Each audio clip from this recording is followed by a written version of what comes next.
प्रिय हरि भक्तों, इस छोटे से पॉडकास्ट में हम एकादशी व्रत के तिथियों का नियम का श्रवण करेंगे शास्त्र प्रमाण सहित, क्योंकि कई बार असमंजस की स्थिति पैदा हो जाती है कि एकादशी तिथि के दिन एकादशी व्रत किया जाए या उसके अगले दिन, अर्थात कई बार एकादशी दशमी युक्त होती है जिसका व्रत नहीं किया जाता और कई बार एकादशी वृद्धा होती है। इन सभी कारणों का हम श्लोक प्रमाण सहित आज श्रवण करेंगे। सबसे पहले जानते हैं भक्तों, अरुणोदय क्या है।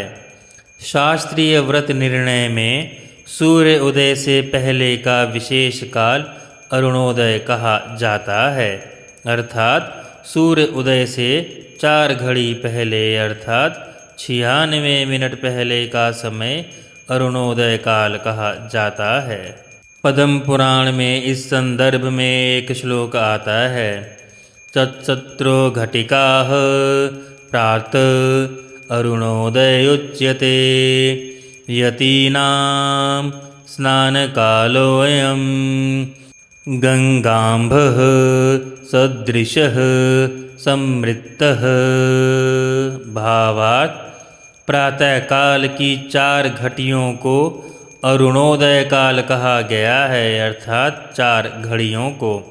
यह यतियों के लिए स्नान का अत्यंत पवित्र काल माना गया है।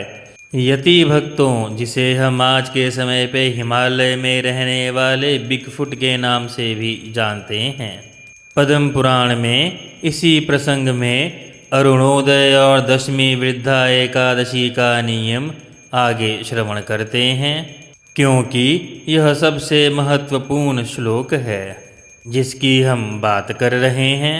पद्म पुराण ब्रह्मखंड के 15वें अध्याय में श्लोक आता है, दशमी शेष संयुक्तो यदि स्यात् अरुणोदयः नैवोपोष्यं वैष्णवेन दक्षिणेकादशी व्रतम्। भावार्थ, यदि अरुणोदय के समय दशमी का शेष अंश विद्यमान हो तो वैष्णवों को उस दिन एकादशी का व्रत नहीं करना चाहिए। अर्थात वैष्णव भक्तों के लिए यह शब्द स्पष्ट रूप से आज्ञा करता है कि वैष्णवों को, अर्थात यह नियम विशेष रूप से वैष्णव भक्तों के लिए है कि उनको दशमी शेष का अंश भी जिस एकादशी तिथि में हो उस व्रत को नहीं करना चाहिए और उसके अगले दिन व्रत को करना चाहिए।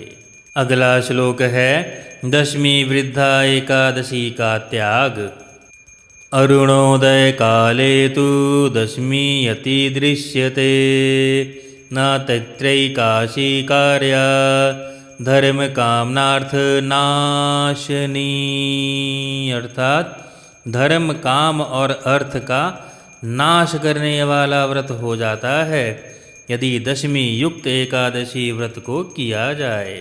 भावार्थ, यदि अरुणोदय के समय दशमी तिथि उपस्थित है तो वहाँ उस एकादशी का व्रत नहीं करना चाहिए, क्योंकि ऐसी दशमी वृद्धा एकादशी का व्रत धर्म, काम यानी कामना, अर्थ यानी धन के फल को नष्ट करने वाली कही गई है। धर्म काम अर्थ नाशनी, इसीलिए उस समय द्वादशी तिथि का व्रत करें। अगले श्लोक में प्रमाण है, थोड़ी सी भी दशमी वृद्धा क्यों ना हो उसे क्यों छोड़ा जाता है। श्लोक, स्वल्पां च दशमी वृद्धां त्यज्येत एकादशीं बुद्धः सुराबिन्दोस्तु संपर्कात् घृतकुंभः त्यज्येद्यथा।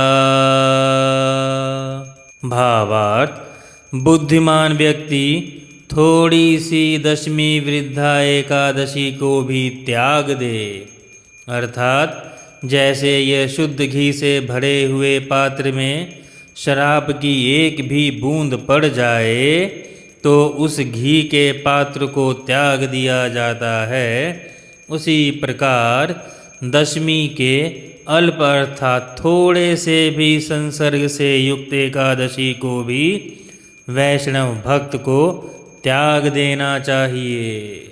अगले श्लोक में प्रमाण है, ऐसी एकादशी को छोड़ के द्वादशी को उपवास करना उत्तम फलदायी है।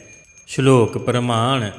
एकादशीं परित्यज्य द्वादशीं समुपोषयेत् पूर्व उपवासज पुण्यं सर्वं प्राप्नोत्य संशयम्। भावार्थ, एकादशी को छोड़कर द्वादशी को उपवास करना चाहिए और ऐसा करने पर पहले किए जाने वाले एकादशी के व्रत से प्राप्त होने वाला पुण्य भी बिना किसी संदेह के प्राप्त होता है। यह शास्त्रीय सिद्धांत है कि दशमी वृद्धा एकादशी को पकड़कर बैठना आवश्यक नहीं है। शुद्ध द्वादशी में किया गया उपवास शास्त्रों द्वारा स्वीकार किया गया है। यह वचन एकादशी निर्णय की परंपरा का उद्यत है। कर्म वचन है, अर्थात द्वादशी व्रत और त्रयोदशी पारण।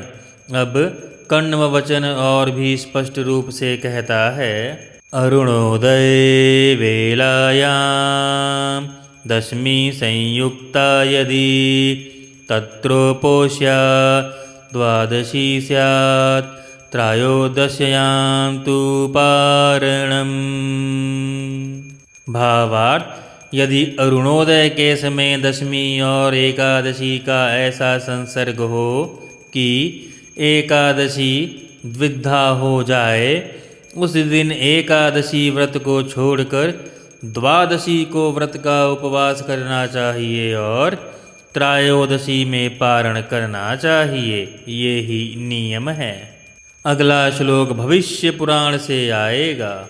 भविष्य पुराण का संपूर्ण वृद्धा एकादशी का नियम। श्लोक। आदित्योदय वेलायाः प्राङ्मुहूर्तद्यान्विता एकादशी तु सम्पूर्णा वृद्धान्या परिकीर्तिता। भावार्थ, सूर्योदय के पूर्व विशेष काल से युक्त एकादशी को संपूर्ण माना जाता है और इसके विपरीत जो स्थिति आती है उस स्थिति को वृद्धा कहा गया है। इसीलिए एकादशी के निर्णय में केवल तिथि लगी है या नहीं, केवल यह देखना पर्याप्त नहीं है, तिथि का सूर्य उदय और अरुणोदय उदय से संबंध देखना भी आवश्यक है। इसी संदर्भ में एक श्लोक और आता है, एकादशी भवेत पूर्णा परतो द्वादशी यदि एकादशीं परित्यज्य द्वादशीं समुपोषयेत। अर्थात यदि एकादशी की स्थिति ऐसी बनी हो कि उसके पश्चात विशेष रूप से द्वादशी का व्रत योग बनता हो तो एकादशी को छोड़कर द्वादशी को व्रत करना ही सर्वोत्तम है। पद्म पुराण में एक श्लोक आता है कि यदि एकादशी लुप्त हो जाए तो एकादशी विलुप्ता चेत परतो द्वादशी युता उपयोष्या द्वादशी पूर्णा यदिच्छेत परमां गतिम। भावार्थ, यदि एकादशी लुप्त हो जाए और उसके स्थान पर अगले दिन द्वादशी का योग हो तो परम गति की इच्छा पाने वालों के साधकों के लिए पूर्ण द्वादशी का ही उपवास करना चाहिए। अगला श्लोक है त्रयोदशी में पारण। तत्रोपोष्या द्वादशी स्यात् त्रयोदश्यां तु पारणम्। अर्थात जहाँ द्वादशी का उपवास करना चाहिए और त्रयोदशी में पारण करना चाहिए।